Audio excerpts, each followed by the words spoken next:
দিল্লির মসনদ যে কোনো মুহূর্তে চূড়ান্তভাবে ভেঙে চুরমার হয়ে যেতে পারে, তাসের ঘরের মতো উড়ে যেতে পারে সব কিছু।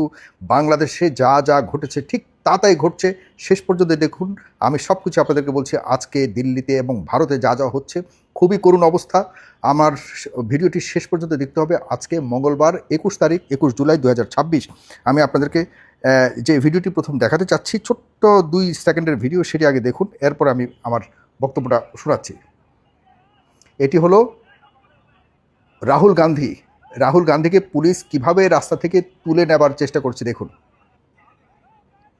দেখছেন এই পরিস্থিতি আমাদেরকে কি মনে করিয়ে দেয় আমাদের সেই জুলাই 24। আপনাদেরকে কিছু রিমাইন্ডার দিচ্ছি, কিছু বিষয়কে স্মরণ করে দিচ্ছি। এখন কি মাস চলছে? জুলাইয়ের কয় তারিখ? 21 তারিখ। দিল্লিতে বা ভারতে কোন মাস চলছে? জুলাই চলছে।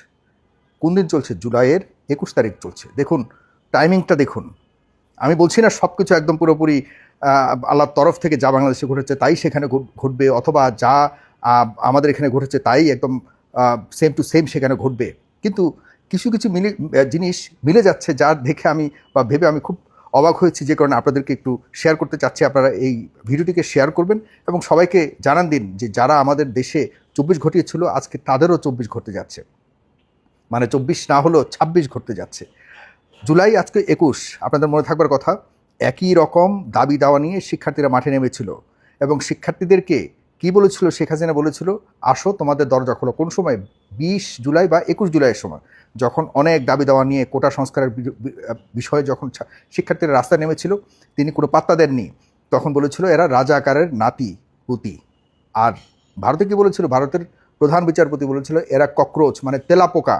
সেখানকার ছেলেদেরকে, মেয়েদেরকে, বেকারদেরকে বলেছে তেলাপোকা, যে কারণে তেলাপোকার নামেই ককরোচ জনতা পার্টি তৈরি করেছে সেখানকার জেনজি, সেখানকার বেকার শিক্ষার্থীরা, এবং সবাই এখন একত্রিত হয়েছে।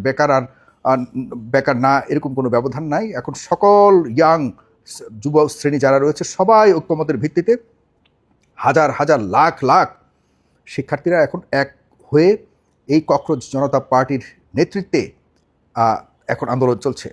শেখ হাসিনা কি বলেছিল যে তোমরা যখন আমাদের দাবি দাওয়া নিয়ে শিক্ষার্থীরা মাঠে ছিল, ঢাকার রাস্তায় অনেক উত্তাল আন্দোলন করেছিল, তখন শেষ পর্যন্ত এসে 20-21 তারিখের দিকে শেখ হাসিনা বলেছিল যে আসো তোমাদের জন্য আমার দরজা খোলা, আলোচনার জন্য আসো।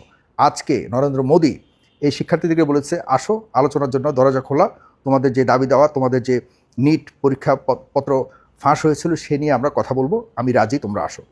কি করেছে আজকে? তারা সেটিকে নাকচ করেছে যে না, আমরা আর এটিতে থাকতে চাই না। এবার কে এসছে? কংগ্রেস নেতা, বিরোধী দলীয় নেতা রাহুল গান্ধী, প্রিয়াঙ্কা গান্ধী, অর্জুনা খার্গে, তারপরে আপনার সমাজবাদী পার্টির নেতা অখিলেশ, সবাই কিন্তু এখন রাস্তায় নেমে এসছে। কোথায় বসছে নরেন্দ্র মোদীর বাড়ির সামনে, বাসার সামনে।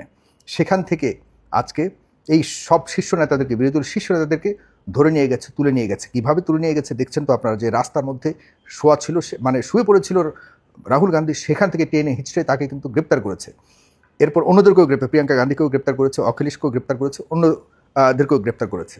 এতে করে কি হয়েছে? এতে করে আর মানে দিল্লি কেন্দ্রিক আর এই আন্দোলনটা থাকবে না। এই আন্দোলনটা চলে যাবে কোথায়? এই আন্দোলনটা সারা ভারত জুড়ে এখন শুরু হয়ে যাবে, কারণ এরা সবাই শক্তিশালী। দুজন আছে মুখ্যমন্ত্রী, অখিলেশ যাদব থেকে শুরু করে অন্য আরেকজন আছে, তারা কিন্তু খার্গে সাহেব কিন্তু মুখ্যমন্ত্রী, তাকেও কিন্তু গ্রেপ্তার করা হয়েছে।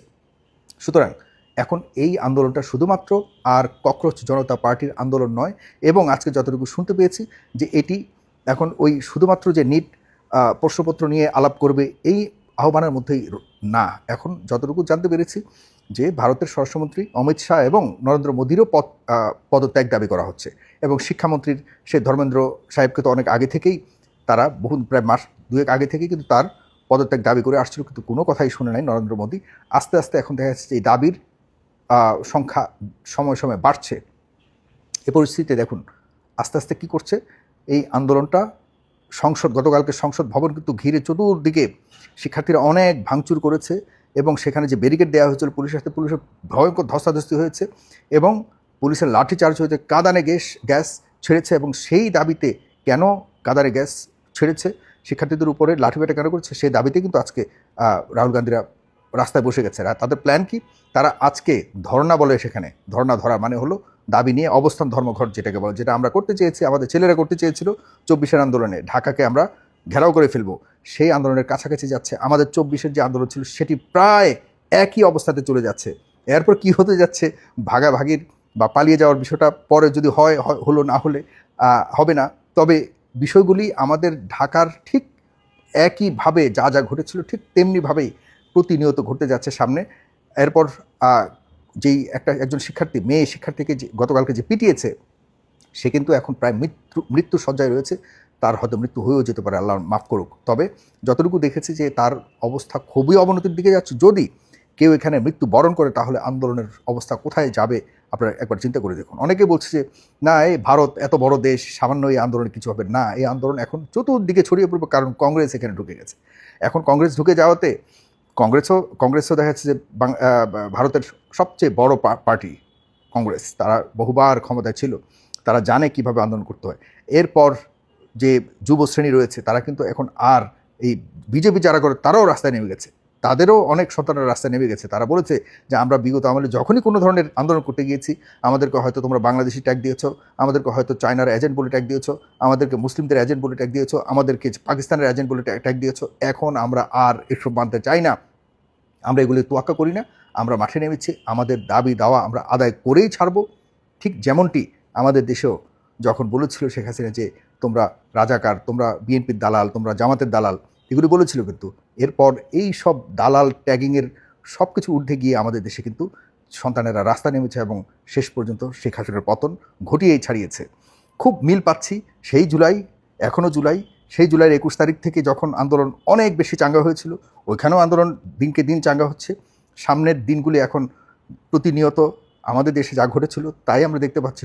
বাংলাদেশ কিন্তু একটা মাইল ফলক ভারতের জন্য একটি বড় একটি উদাহরণ তৈরি করেছে আমাদের বাংলাদেশ, এবং বাংলাদেশকেই মোটামুটি কপি করছে ভারত। আমরা চাই ভারতের প্রধানমন্ত্রী, ভারতের সরকার, ভারতের ইন্টেলিজেন্স বা তারা যেভাবে বিভিন্ন দেশ, আশপাশের দেশকে যেভাবে মানে শোষণ করে এসব দেশের গণতন্ত্রকে নস্যাৎ ধ্বংস করে দিয়েছে, একই পেইন ভারত সরকার পাক। আপনারা খুব বেশি মানে হতাশ হবার কিছু নেই যে এরপর কংগ্রেস আসছে, কংগ্রেস তো একই কাজ করবে। নো, এবারের যে জেনজিদের উত্থান হতে যাচ্ছে, এই উত্থানের সাথে ভারতের মূল রাজনৈতিক স্তম্ভগুলো কিন্তু পরিবর্তিত হবে, আমি যতটুকু বুঝতে পারছি, এবং সেটি হওয়া দরকার।